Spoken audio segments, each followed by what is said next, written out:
जैसा कि तुम लोग जानते हो कि अभी लॉकडाउन चल रहा है, इस वजह से क्लासेस प्रॉपर हम लोगों की चल नहीं पा रही हैं। तभी कई बच्चों ने हमें कमेंट किया और मैसेज किया कि सर हमें प्रॉब्लम हो रही है, इसमें थोड़ा कुछ वीडियो डालिए, क्लास थोड़ा रेगुलर कीजिए ताकि हमें जो चीज़ें हम भूलते जा रहे हैं वो थोड़ा अपडेट बना रहे। तो आज तुम लोगों के सामने फिजिक्स का एक टॉपिक लेकर आए हैं। मतलब ये स्टार्ट है, यहीं से ये हमारा टॉपिक स्टार्ट होगा। जैसे हम तुम लोगों को पहला टॉपिक पढ़ा रहे हैं प्रकाश। प्रकाश किसे कहते हैं? जो ये लाइट वाला टॉपिक है ये तुम्हारा 10th में भी है और 12th में भी है और ग्रेजुएशन में भी है। जो हमारे कंपटीशन वाले एग्जाम है उसमें भी इसी से कुछ चीजें, कुछ क्वेश्चन आते रहते हैं, बहुत आते हैं। रेलवे के एग्जाम में, कई सारे एग्जाम में मिलते रहते हैं। और तुम्हें बता दें ये 10th में ये 12 नंबर का है प्रकाश। जो प्रकाश का चैप्टर है वो 12 नंबर का है। अब जब इंटर में अगर आओगे 12th में, तो 12th में ये है कितने नंबर का? ये 18 नंबर का आता है। तो हम लोग अब प्रकाश के विषय में पढ़ रहे हैं। तो देखो तुम्हें बता रहे प्रकाश क्या होता है। प्रकाश एक प्रकार की ऊर्जा है जो हमारे आंखों को संवेदित करती वस्तुओं को दिखाने के लिए, किंतु स्वयं नहीं दिखती है। और प्रकाश के तुम्हें थोड़ा गुण बताएं कि प्रकाश में क्या गुण होता है। देखो एक बात याद रखना, प्रकाश हमें दिखता नहीं है, हमें दिखाता है, दिखाने में काम आता है। और हमारे आंखों को प्रकाश की आवश्यकता नहीं होती है वस्तुओं को देखने के लिए, वस्तुओं को होती है आवश्यकता हमारे आंखों को दिखाने के लिए। क्योंकि जब भी तुम देखते हो कि रात में अगर हमारे आंखों को प्रकाश की आवश्यकता होती है तो रात में हम टॉर्च आंखों में लगा के चल रहे होते हैं। अगर आंखों की आवश्यकता होती है हम लोग सामने लगाते हैं, वस्तु में टकरा कर हमारे आंखों पर परावर्तित होती है, तभी तो दिख जाती है। तो इससे सिद्ध होता है कि हमारे आंखों को प्रकाश की आवश्यकता नहीं है वस्तुओं को दिखाने के लिए, वस्तुओं को आवश्यकता होती है। जब वस्तु में प्रकाश पड़ेगा तो रिफ्लेक्ट होगा और हमारे आंखों पर आएगा, वो मैसेज लेकर चलता है। प्रकाश एक प्रकार का मैसेंजर है, अपने साथ मैसेज लेकर चलेगा, संदेश लेकर चलेगा कि कहां पर कौन सी वस्तु रखी है। तो आगे देखते हैं। हमने बताया प्रकाश के विषय में। देखो कुछ चीजें जो अगर प्रकाश बताया जाए कि किन से निकलता है तो उनके आधार पर कुछ दीप्त वस्तुएं होती है, कुछ अदीप्त वस्तुएं होती हैं। दीप्त वस्तुएं किन्हें कहते हैं? जिनसे प्रकाश स्वयं कंटिन्यू निकलता रहता है, जिनसे निकलता है उन्हें दीप्त वस्तुएं कहते हैं। जैसे बल्ब है, सूर्य है। कुछ प्राकृतिक होती है, कुछ कृत्रिम होती हैं। दीप्त वस्तुएं भी कुछ प्राकृतिक होंगी, कुछ कृत्रिम। प्राकृतिक की अगर बात करें, अगर हम प्राकृतिक की बात करते हैं,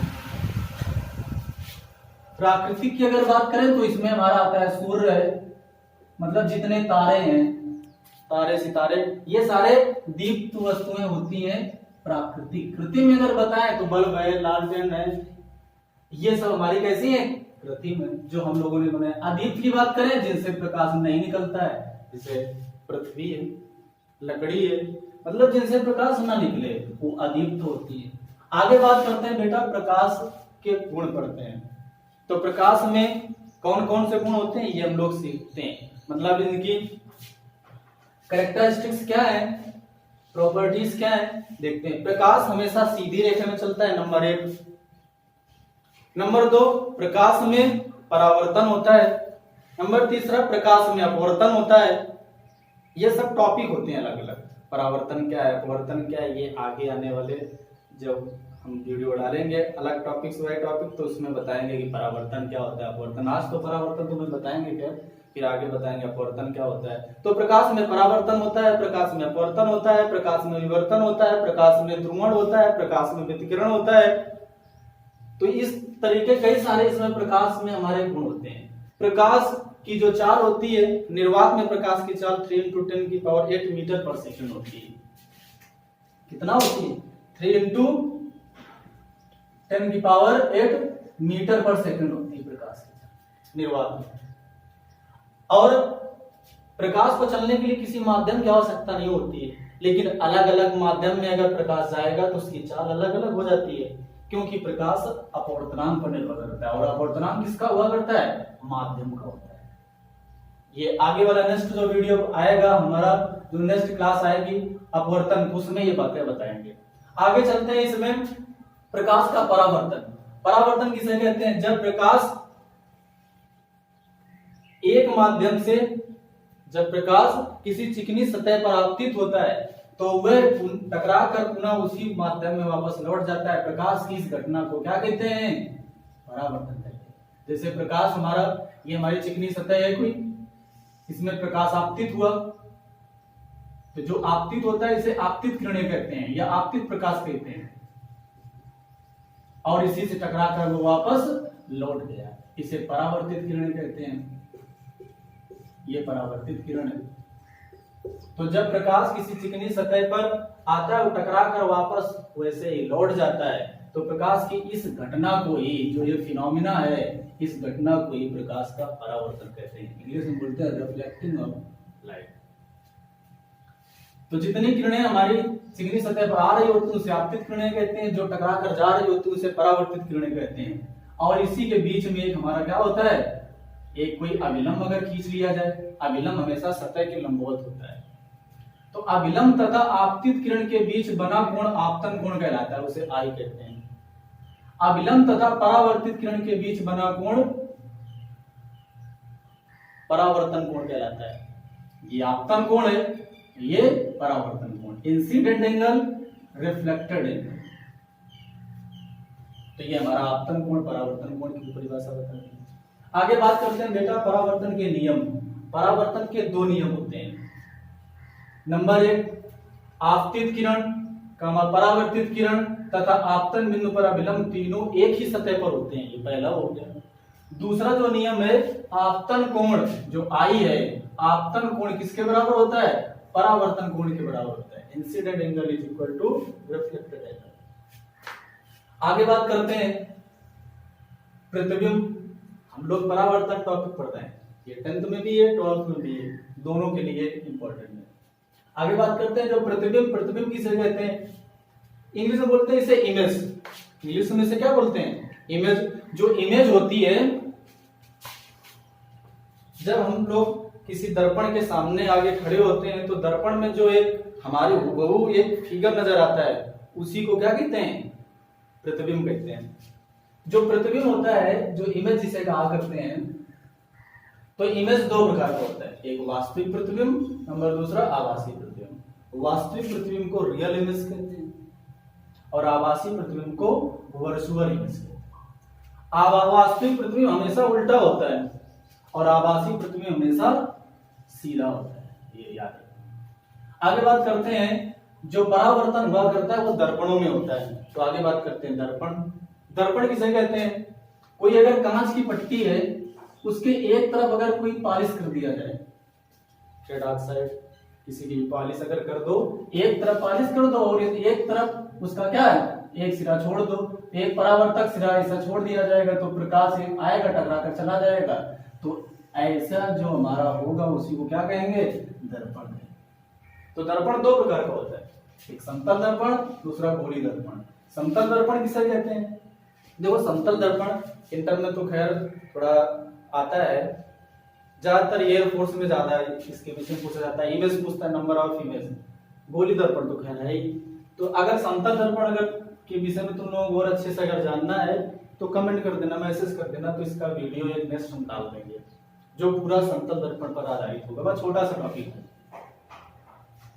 तो समतल दर्पण अगर थोड़ा इसे बता ही देते हैं, एक सीधी जो कांच होती है, अगर एक तरफ बिल्कुल, एक तरफ अगर क्या किया जाए, पॉलिश किया जाए, और एक बिल्कुल जो इसका परावर्तक सतह है वो सीधा हो, उसे समतल दर्पण कहते हैं। इसके विषय में और भी चीजें हैं, अगर तुम्हें जानना है तो कमेंट कर देना, मैसेज कर देना, तो इसका वीडियो डाल देंगे। आगे बात करते हैं गोली दर्पण। ये तुम्हारा टॉपिक है, आता भी है।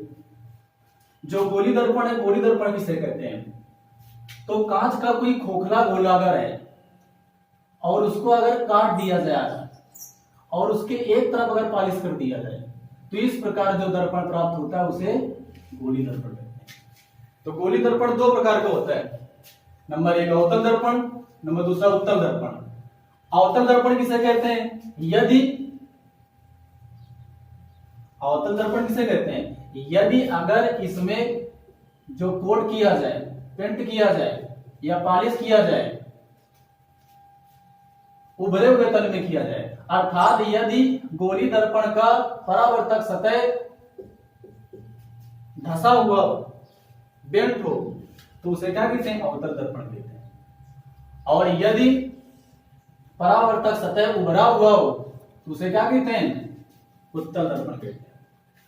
अवतल दर्पण को अभिसारी दर्पण भी कहते हैं, उत्तल दर्पण को अपसारी भी कहते हैं। अभिसारी का मतलब होता है सारी किरण एक जगह एकत्रित होना, और अपसारी का मतलब होता है सारी किरणें क्या, डाइवर्ट होना। इसमें कन्वर्ट होती है, इसमें डाइवर्ट होती है। इंग्लिश में इसे कॉन्केव मिरर बोलते हैं, इसे कॉन्वेक्स मिरर बोलते हैं। आगे बात करते हैं गोली दर्पण से संबंधित कुछ परिभाषाएं हैं, जिससे बात करते हैं वक्रता केंद्र। वक्रता केंद्र किसे कहते हैं, तो देखो वक्रता केंद्र रेडियस ऑफ जो कर्वेचर है, जो रेडियस ऑफ हमारा कर्वेचर है, देखो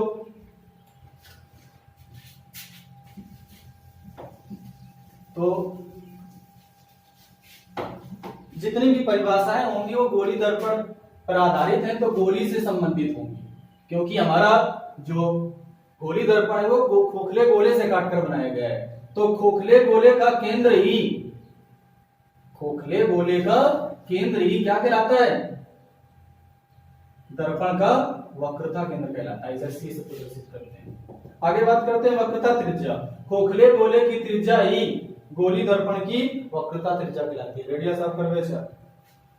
आगे बात करते हैं मुख्य अक्ष।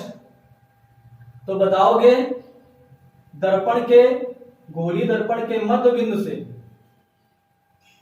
तथा वक्रता केंद्र से होकर जाने वाली रेखा या खींची गई रेखा, ये लंबवत हमेशा होती है, खींची गई रेखा ये क्या कहलाती है, मुख्य अक्ष कहलाती है। ये दर्पण के परपेंडिकुलर होती है।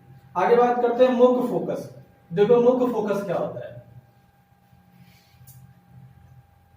मुख्य अक्ष के समांतर चलने वाली किरणें, गोली दर्पण में मुख्य अक्ष के समांतर चलने वाली किरणें जिस बिंदु से होकर गुजरती हैं उसे क्या कहते हैं, उसे मुख्य फोकस कहते हैं। उसे कैपिटल एफ से प्रदर्शित करो। आगे बात करते हैं फोकस दूरी। तो बताओगे कि ध्रुव, ये हमारा भी होता है, ध्रुव बता रहे हैं क्या होता है, ध्रुव तथा फोकस के मध्य बिंदु, ध्रुव तथा फोकस के बीच की दूरी को क्या कहते हैं, फोकस दूरी कहते हैं। इसे स्मॉल एफ से प्रदर्शित करते हैं, और जो वक्रता त्रिज्या था उसे कैपिटल आर से प्रदर्शित करते हैं। आगे बात करते हैं फोकस तल किसे कहते हैं। देखो फोकस तल बेटा क्या होता है, फोकस, मुख्य फोकस से होकर जाने वाला वह तल जो मुख्य अक्ष के लंबवत होता है उसे फोकस तल कहते हैं। आगे बात करते हैं द्वारक। द्वारक का अर्थ समझ रहे हो, दरवाजे से। तो दर्पण का अधिकतम परावर्तक सतह, मतलब जिससे ज्यादा से ज्यादा प्रकाश क्या हो सके, परावर्तित हो सके। दर्पण का अधिकतम परावर्तक सतह क्या कहलाता है, दर्पण का द्वारक। आगे बात करते हैं ध्रुव बेटा किसे कहते हैं, पोल। तो बताओगे दर्पण के मध्य बिंदु को, दर्पण के मध्य बिंदु को क्या कहते हैं, ध्रुव कहते हैं। इसे पी से प्रदर्शित करते हैं। आगे बात करते हैं, तो ये सभी परिभाषाएं हमारी हो गई। बात करते हैं आर और एफ में संबंध। आर मींस वक्रता त्रिज्या, एफ मींस फोकस दूरी। इसमें क्या होता है, जो फोकस दूरी होती है गोली दर्पण की, जो फोकस दूरी होती है वो वक्रता त्रिज्या की आधी है। आगे बात करते हैं गोली दर्पणों द्वारा प्रतिबिंब बनाने के नियम। देखो गोली दर्पणों द्वारा जो प्रतिबिंब बनाने के हमारे जो नियम है, टोटल कितने नियम है, 3 नियम है। और वो जो 3 नियम है इनमें केवल 2 नियमों का उपयोग होकर किसी भी वस्तु का प्रतिबिंब बन जाता है। हमारे 3 नियम है कौन कौन से, देखते हैं। देखो अगर हम बोल दें होकर गुजरता है तो याद रखना वो वास्तविक की बात कर रहे हैं, वो अवतल दर्पण की बात कर रहे हैं। अगर हम कह दें प्रतीत होता है, प्रतीत होता अगर शब्द आ जाए तो याद रखना कि वो हम बात किसकी कर रहे हैं, उत्तल दर्पण की बात कर रहे हैं, क्योंकि उसमें हमेशा प्रतीत होता है, उसमें आभास होता है।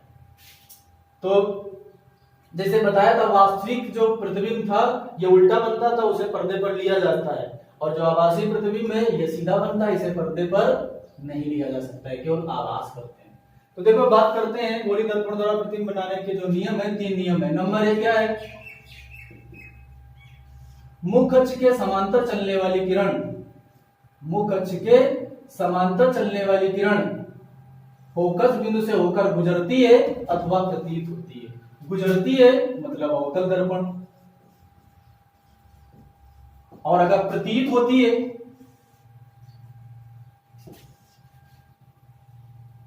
मुख कक्ष के समांतर जा रही है। याद रखना उत्तल दर्पण में हमारा जो वक्रता केंद्र होता है दाएं साइड होता है,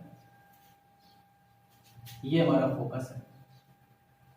तो इसमें ऐसा प्रतीत होगा, जैसे देखो मुख कक्ष के समांतर चलने वाली किरण, मुख कक्ष के समांतर चलने वाली किरण फोकस बिंदु से होकर गुजरती हुई क्या होती है, प्रतीत होती है। ऐसा लगता है कि यहीं से किरण आ रही है, जबकि ऐसा नहीं है। तो ये हमारा हो गया क्या, पहला। अब दूसरी किरण बता रहे हैं कौन सी होती है, जस्ट उल्टा समझ लो। ऐसा समझ लो कि फोकस से होकर जाने वाली किरण मुख कक्ष के समांतर हो जाती है अथवा प्रतीत होती है, सेम। तीसरी जो किरण होती है वक्रता केंद्र से होकर जाने वाली किरण बिना विचलित हुए सीधे निकल जाती है और परावर्तित होकर वापस उसी माध्यम में या उसी पथ में वापस चली जाती है। तो ये हमारी 3 किरणें थी, और इन 3 किरणों में केवल 2 किरणों का यूज होकर क्या बनता है, हमेशा प्रतिबिंब बनता है। आगे बात करते हैं प्रतिबिंब का वर्णन। अवतल दर्पण द्वारा प्रतिबिंब का बनना, दर्पण द्वारा प्रतिबिंब का बनना, उत्तल दर्पण द्वारा प्रतिबिंब बनना।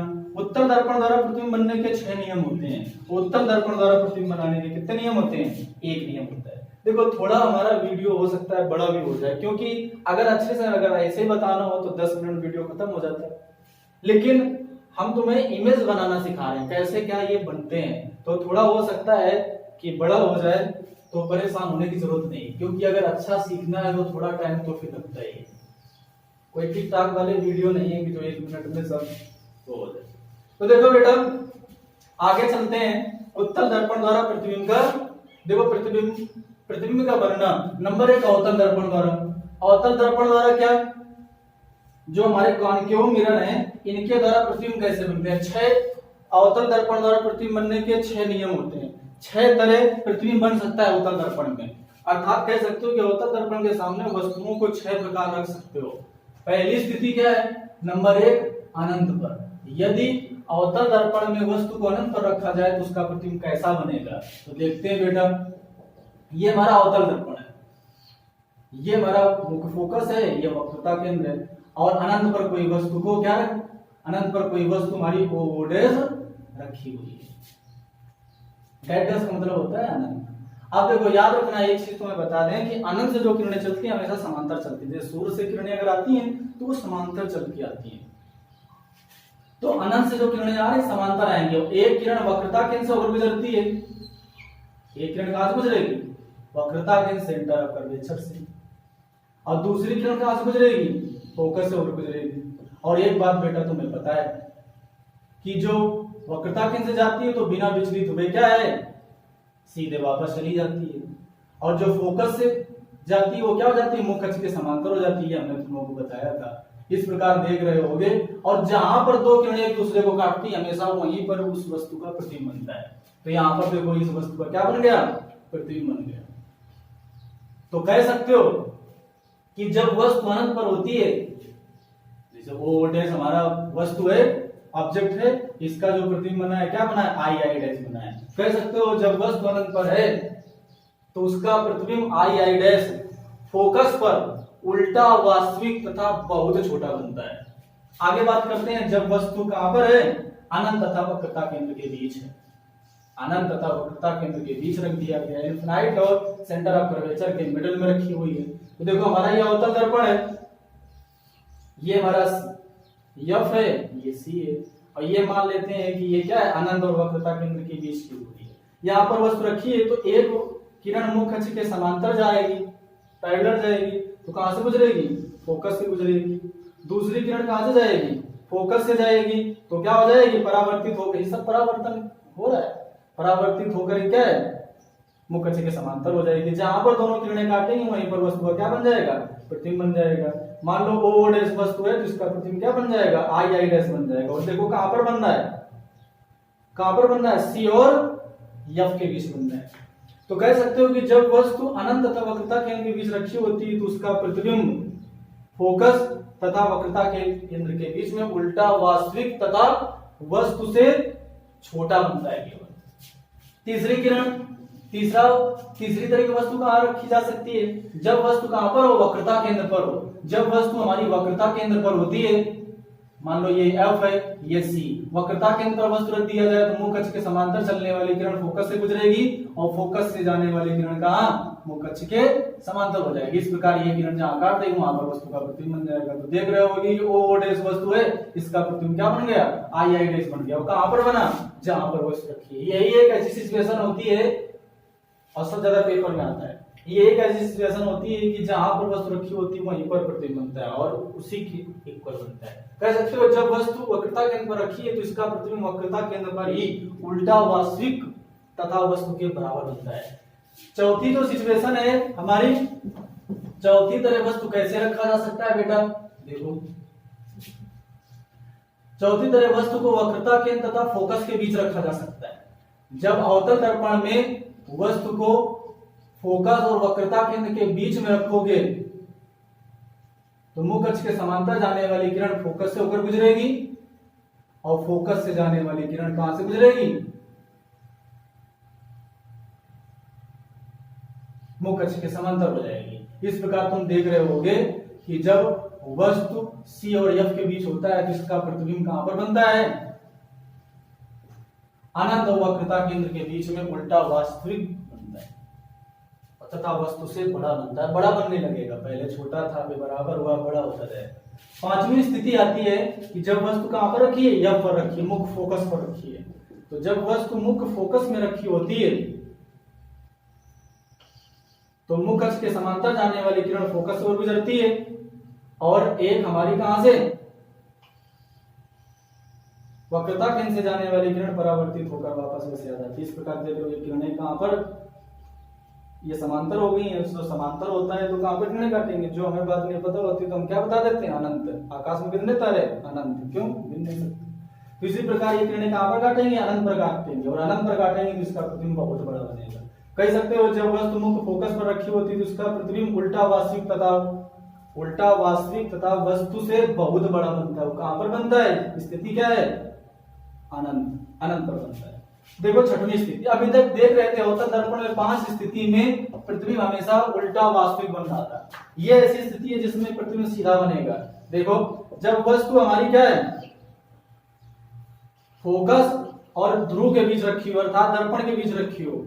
देखो ये हमारा ध्रुव है, यहाँ पर कोई वस्तु रख दिया जाए, मुख अक्ष के समांतर जाने वाली किरण मुख फोकस से गुजरेगी और वक्रता केंद्र से जाने वाली किरण क्या है?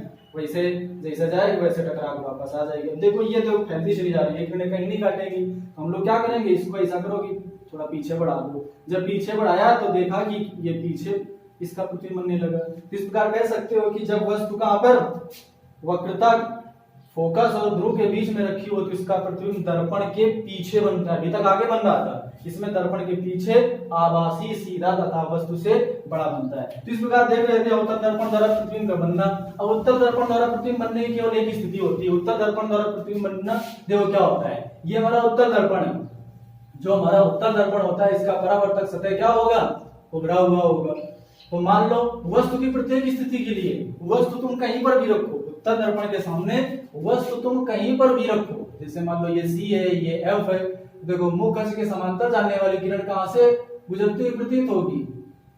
फोकस से गुजरती हुई प्रतीत होगी। और क्या है?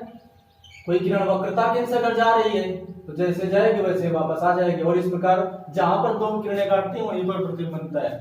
यहाँ पर 2 किरणें काट दिया तो यहाँ पर इसका वस्तु क्या बन गया? प्रतिबिंब बन गया। तो हमारा वस्तु क्या था? O डैश, इसका प्रतिबिंब क्या बना? I डैश बना। तो देख रहे होगे कि O डैश जब वस्तु हमारी उत्तल दर्पण में कहीं पर भी रखी हो प्रत्येक स्थिति के लिए उसका प्रतिबिंब दर्पण के पीछे फोकस और ध्रुव के बीच में या दर्पण के बीच में आभासी सीधा तथा वस्तु से छोटा बनता है। तो इस प्रकार बेटा तुम देख रहे हो कि दर्पणों द्वारा प्रतिबिंब का बनना हम लोगों ने सीख लिया।